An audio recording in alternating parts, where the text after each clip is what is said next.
Okay, so I'm batting cleanup on the application, and I'm just going to talk about a smattering of different topics here and there that I just wanted to highlight. And I'm going to just follow up with one last comment on the last question about how many mentors. Most people have one primary mentor. Occasionally you see two co-primary mentors. I think that either way is fine, but usually having one person makes the most sense. Maybe a second co-primary mentor if you're working in a multidisciplinary area and it's clear that you need two really major things to lead you to independence. The other people are there just to round out really expertise in your education plan. And so for most people, they're going to have about three, maybe at most four educational objectives. And so that really mirrors your mentoring team. But while your mentoring team may have four people, there's going to be one primary mentor, or maybe a primary mentor and a co-primary mentor. Each mentor should have their own distinct area of expertise. When you have two people who look very similar, with the same level, same types of qualifications, and you put them both on the grant, people will say, well, why do you need both of them? Even though they're not getting any money, you'll get criticized for that. And I would also make a distinction between the people who are your mentors, little m, which is the people who actually you talk with and meet with and give you input, and then the big M, which is what's on paper. And sometimes those are two different things. Sometimes what you put on paper is strategic because you're trying to get funding from a particular agency, and it looks good to have someone who's funded by that agency, but that may not be necessarily the person who's most involved with you, who's meeting with you day to day, week to week. Sometimes that person's relatively junior who's giving you the most input, but you can't put that junior person on your grant as your mentor because it won't look good. And obviously there's no perfect mentor, but it takes a team of people to get you to where you are. But what you have on paper should roughly look like somewhere between, I would say, typically we see 3-4 mentors. Occasionally I see 5, and it gets a lot. So sometimes that 5th or 6th person is really a consultant to fill in tiny little areas, like a statistician would be a good, a common example of that person. So on new grants and guidelines and rigor and transparency, I wanted to make a comment about this because it's pretty new, and a lot of people don't know a lot about it since it was just added last year. As a show of hands, how many people have written a rigor and transparency section in their grant? Okay.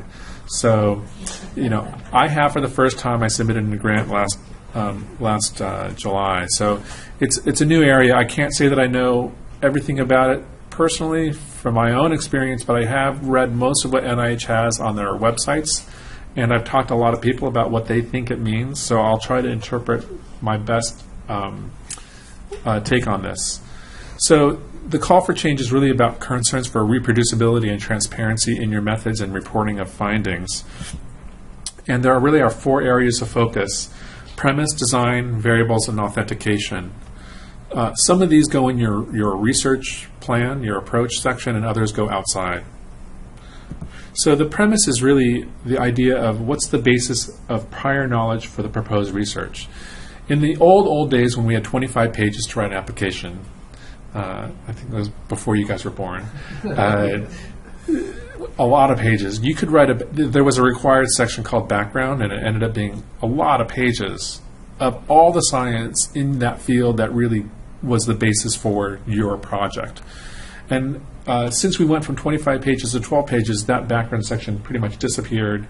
And I think part of the idea of premise is to kind of bring that back a little bit, that the reviewers may not know that field that well, and so it really is important to give them some sense of what's known in the field before. So that's what the premise section is about. The design is not really a new section, but it's a new criteria, and it's just identifying whether the study design that you've put out is really the most rigorous study design for identifying robust and unbiased results. Variables is a section. really that you go into some detail about the consideration of relevant biological variables, including sex, and discuss those explicitly as what you're doing and why you're doing it. For example, if you are studying all male mice, that might bias your results, and so they want to know exactly, if you want to only use male mice, why are you doing that? Or at least maybe you should even consider having mice that of both sexes in your study. And then authentication of your key biological and chemical resources. That goes outside of your 12 pages, but they want to know all the details of the resources, reagents, methodologies that you're using, so that, again, if someone wanted to reproduce your results, they would have enough information to do so. So the parts that go in your evaluation of your grant proposal will be the premise section. And I just want to give a few more details. So it's really asking a few questions here. What is the research that forms the basis for the proposed research question? In that, you describe the general strengths and weaknesses of the prior research that is crucial to support your application. And then again, with every study, prior study, you're going to build on that work, and you are going to identify in a very polite way, in some ways, where that research was innovative, but that there are still some questions that are not known from the previous research. And so your study is going to fill those gaps in knowledge. The scientific premise is going to be reviewed now as part of Career Development Awards in the research plan criterion. And in terms of how does that factor in, there's no formula, and NIH isn't providing any specific way in which it's supposed to be incorporated, but it is considered. So when I read all the stuff on the NIH website, it's still a little vague to me exactly how this all fits together. So this is my approach, and other people might have a different impression. I'm welcome to their input here. But for me, my approach is that there's significance, premise, and innovation, and I think these three ideas are interrelated. The significance question asks, why is this research question important? It gets into the idea that you're studying a disease that's important, that there's a research question that's not known, and it gets a little bit at the implications of why this question, what's the policy or clinical relevance for answering this question. The premise is really about what is and what is not known from prior scientific research, and then the last question is, how will your proposed research add to our scientific knowledge? So it's kind of a pretty straightforward format that I think of. I'm going to just stop there because that's its own topic. And Chris, would you have any other, or Carol or Isidro, any other ways that you think about these three sections? I was just in the study section, and I kind of had an argument with it. Okay. I was just in the study section. I kind of had an argument with the rest of the study section because of significance.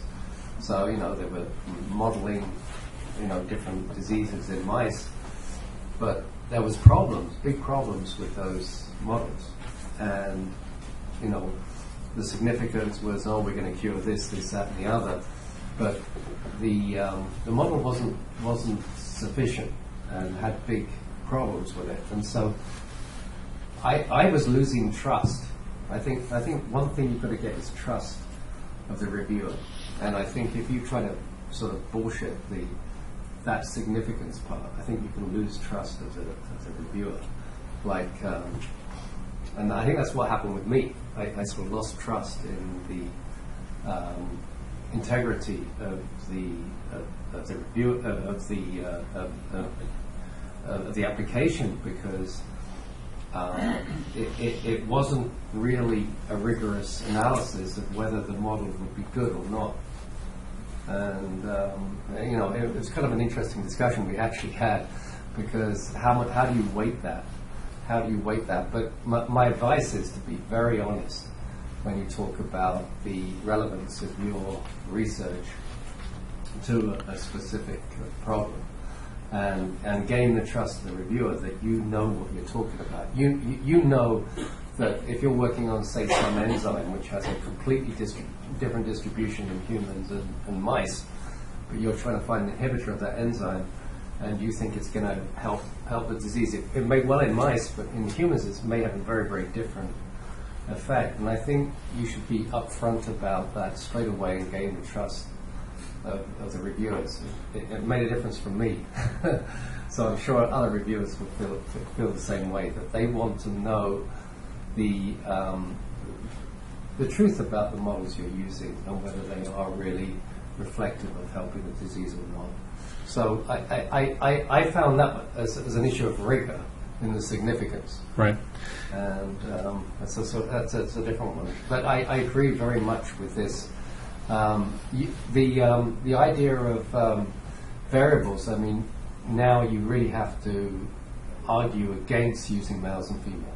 It's not a matter of, just saying, you've got to argue against the fact. If you don't want to use females, or you don't want to use males, you have to argue against it. I mean, if you're using, looking at pregnancy or something like that, you have to use females, and that's fine. But I mean, that's an obvious one. But if you're just using males because you don't want the variability, or you don't want to measure a cycle, or you don't want to, look at hormonal changes or whatever, you have to argue against that. And it's difficult to argue against it because most differences are not due to cycle. And a lot of people put that as an excuse. It's usually not, but there are big differences in males and females, and you really have to use them unless you have a very good excuse not to. So. Your comment raises a question about significance. Some people write significance sections saying they're studying diabetes, and diabetes affects millions of people, and it's a rising epidemic. And so because my study studies diabetes, it's significant. Part of that's not enough. It's like not that you're studying an important disease, but the question you're answering, the specific way that you've formulated your question, and the experiments around answering that question, that those results will be significant.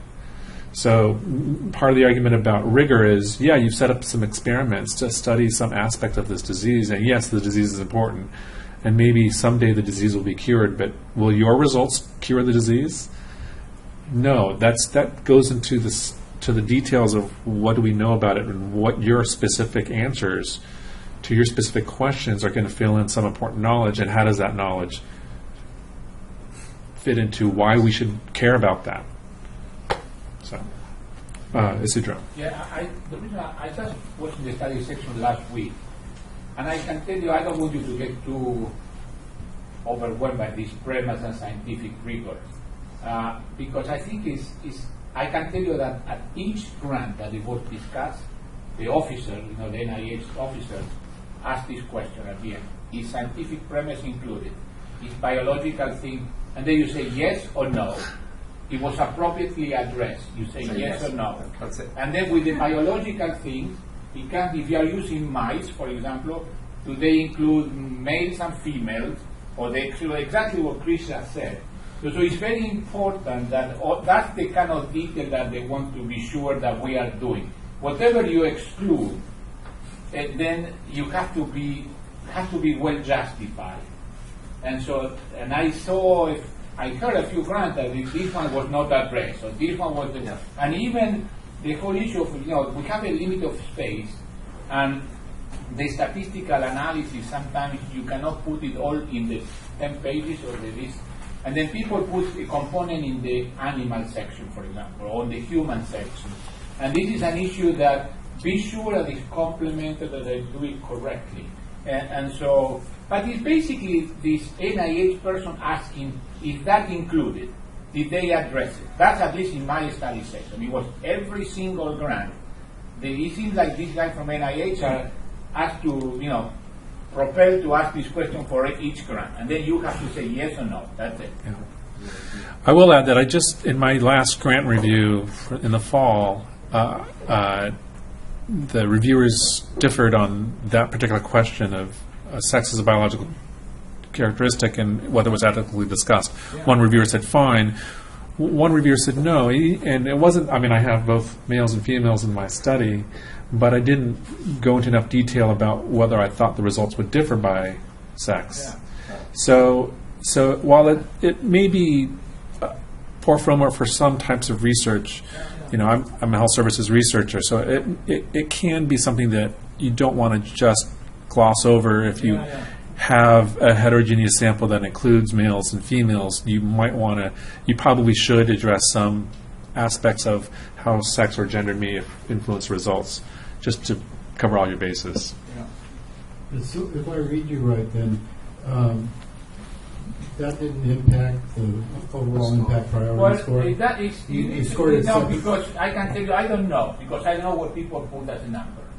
But when you say scientific premise is not included, it goes on your weakness. So whether you're supposed to have a 3 and they move you to 4, I don't know. But I don't know how much impact the overall score. But, if somebody was kind of going down and on top of that, premise was not included, biological things were not that grant will not do very well. And on the other hand, this individual was kind of a lot of discussion, but he or she did all the rigor things, did all the appropriate things, maybe the grant went up a little bit. It's difficult to judge the impact on the overall score, but it's something that it comment. Every single grant, they make a comment whether you include it or not. And they ask you to put it in the critique, in the weakness. Yeah. Not included or included. So how much involved, I don't know. But We actually did have a grant which was being done on sex differences in the last one, and it's a mouse grant, and they just wouldn't. They just didn't want to do the females and males, and it was in the last it was in the review before that they got to address this, and they didn't, and it was deemed, and I don't think it will get funded because of that. So it is important. Yeah. Use males and females. They are very different. And I know people have different views about the new criteria premise. I'm a fan of the premise because reading a lot of KO awards, I think it's an area where people often fail to give enough information. And I think that a good grant, well written, whether there's a separate section called premise or not, I think it comes, in a good grant, it comes clearly through that there is a body of literature, but there are some important questions that are unknown, and that your study is going to answer that. And if you can't make that clear to the reviewer, then you're not going to get a good score. So I think having it explicitly thought of, that if you explicitly think about what is the premise for the study, I think it's a good thing to go through that exercise and make sure it gets conveyed appropriately and clearly through the grant. So rigor, this was talked about. This is nothing new, but it is now an explicit criteria that you'll ask, did they address rigor? But it's just is the strict application of scientific method to ensure, this is quote, to ensure robust and unbiased experimental design, methodology, analysis, interpretation, reporting results. Full transparency in reporting experimental details, and this will be assessed as part of the research plan. So it's basically, did you design a good experiment, and will the experiment give you an answer that is giving you as close to truth as we can get? Is it unbiased? Is it going to be an answer that is not falsified by your sampling method or your analytic tools, whatever? And these are all the elements of rigor. And I in my last grant just did add a section about rigor, where I summarized very, very briefly the most rigorous aspects of the study design and why I thought it was superior over prior research. And so I did highlight, just in a very broad stroke, the rigor of my scientific design.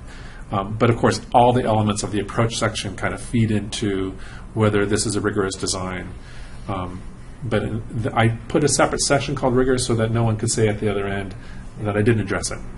I advise everybody to do that. I think that's the right way to do it. Have a separate section. And then we talked about this, so I won't go into detail, about consideration of relevant biological variables. But sex is just one of the variables, but you might consider age, weight, and genetic strain. And then again, that's going to be part of your approach. And then resource authentication comes outside of your grant, and it may not be relevant to what you're doing in terms of research, but if you're doing some basic science research, it probably is relevant.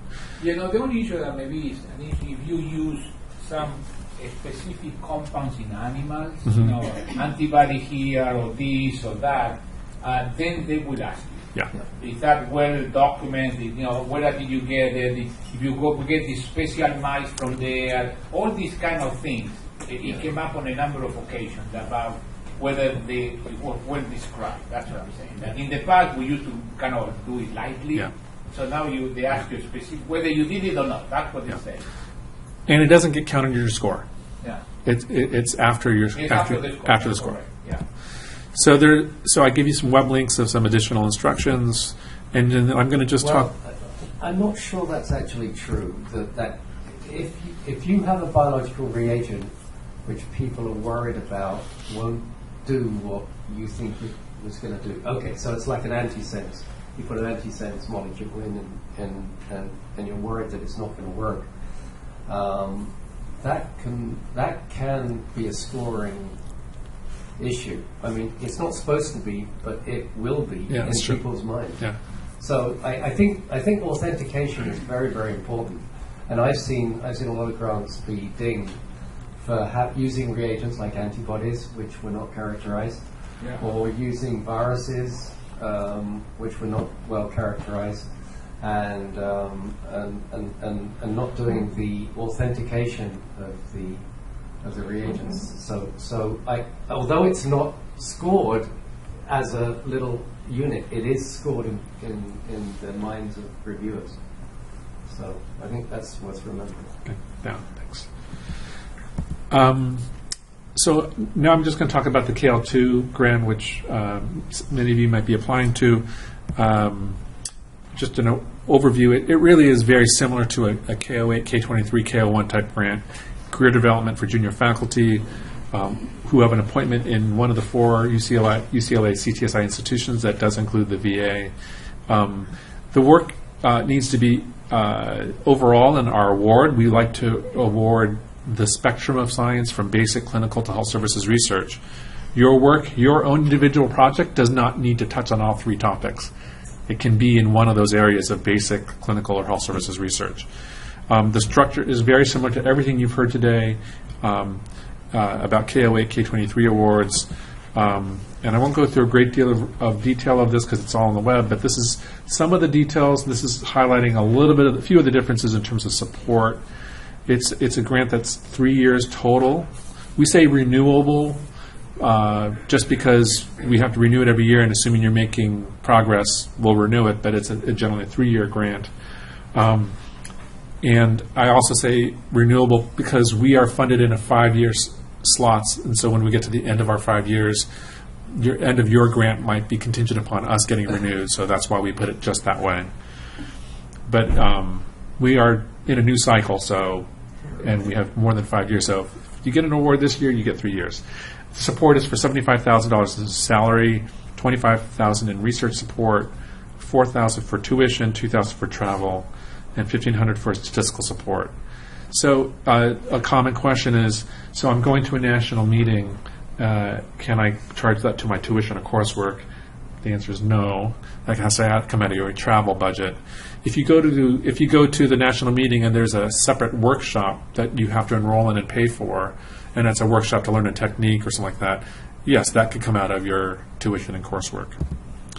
Eligibility, we get these questions a lot. There's a lot of details, and I might not be able to answer every eligible question you have. So if you're worried about your eligibility for this award, you should ask us directly about your details, and we can provide you an answer whether you are eligible. But you need to have a doctoral level research degree or professional degree as of July 1st of the application year. So if you're applying this year and you're a fellow now, that's okay as long as you're going to be a faculty level person title starting July 1st, 2017. You need to commit 75% of your effort to the research aims of your KL2. Unless you're in a procedural specialty such as surgery, you can request, but you need pre-approval to request this, 50% effort. You need to be U.S. citizen or non-citizen national permanent U.S. resident. What about prior grants? This is very similar to K08, K23. If you are a principal investigator on a small grant previously, like an R03 or an R21, or a similar grant from a foundation, that's perfectly fine. But if you had an R01 equivalent, then you are not eligible. So if you've been the PI of an R01, a P01, that type of grant, where the direct costs are greater than $100,000 per year, there has been some discussion, and there is some note that you can't apply for a K08, K23 if you have a foundation grant that's more than $100,000 per year. But we had clarification that that's okay. If you have questions about a large grant that you've had previously as PI, you should double check with us before you apply, just to make sure that there's not going to be any problems. Obviously, if you've had your own K08, K23 previously, then you are not eligible for a KL2. If you are PI of a VA Career Development Award, that's also, it would exclude you. What if you are a co-investigator on an R01, previous R01? That's okay. You're not the PI, you're a co-investigator. But as co-investigator of the R01, if you were to get the KL2 or if you were to get to K08 or K23, you would have to give up that funding. You can't take federal funding for your salary from two sources at the same time. And there's one exception, which is if you're in the last 2 years of your K award. So that's the sort of future funding issue. So let's say you have a K08, K23, or a KL2. Can you apply for a future R01? Of course you can. In fact, we encourage it. But then when you get the R01, you're going to decrease your effort on your K award, and you have to be in your last 2 years of your K award support to take that R01 funding. The selection criteria, these are the 5 criteria that we look at. This is similar to what is reviewed when you apply for an NIH K08 or K23. The research, you as a candidate, your mentor, your education plan, and the environment. The weighting on this, there's no formula for weighting that we have, and NIH also doesn't have any specific weighting. But I will tell you, and I will repeat this because it's the most common mistake that Isidro said, is that people tend to not realize that the education plan has a lot of weight. I wouldn't say it's equal to the research, because it depends on, if people love your research, they might give you a little bit of pass on the education plan. But if your research is kind of so-so, they're going to look for every reason to ding you, so your education plan could really harm you. If you have a great research plan and your education plan has some deficiencies, that could be the difference between you getting the grant and not. So these are all really important criteria. Here are the application components. It's, again, very similar to K08, K23, but we do limit the number of pages for the letters of support and the numbers of letter support. So take a note of that. Is Lisa here? She's not. The deadline? Does anybody know the deadline for the KL2? February 22nd? Yeah, okay. I should know that off the top of my head. I don't. You guys know better than I do. The applications will be reviewed in the spring, and our goal is to notify candidates by late May or early June. And the grant start date has to be July 1st. There's no way around that. It has to start July 1st. And the last thing I'll just note here is something that, how many people have looked at our grants library online for CTSI? If you are writing any grant ever, it's worthwhile signing up for this and looking at what's on there. There are plenty of examples of K grants as well as other types of grants, including ours. It is, as much as you've heard today, there's nothing better about helping you understand what a good grant looks like than one grant that's been funded, or 2 grants that's been funded. Just in terms of format, length, how much time do they spend describing this section? How much time do they spend describing this section? How does it look, the overall format of the headers and the numbers and the amount of space there is? The visual look to a grant tells the reviewer how good you are in terms of trying to convey the information you want to convey. A grant that's cramped is just going to anger reviewers. So just the look of the grant is worth looking at, in addition to the content of the grant and how things are described and how much is given to this section or that section. A lot of people come to me and say, yeah, I've got a grant as an example, and the grant that they're using is from someone that is down the hall from them. And I say, oh, where was that funded? And they say, oh, well, it wasn't funded. I'm like, why are you using as a grant that wasn't funded as a template for your grant? That seems like not a good. I mean, it may eventually get funded, and it might be a beautifully written grant, but you might as well start with a grant that's funded. And everything that we have on our website are funded grants. If you have any problems accessing the system, let us know. We'll help you through it. I have to say, it's not the easiest thing to get access to. And your access does time out after 6 months. So it's to protect the people's grants on the system so that they don't feel that their grant's out there for everybody forever. And this is what it looks like. And when you do log in, this is what it looks like. It's web-based only. You can't download the grant. You can't copy the grant. You can only view it online. And that also protects the people who have generously donated their successful grants. And that's it. I'll stop for questions.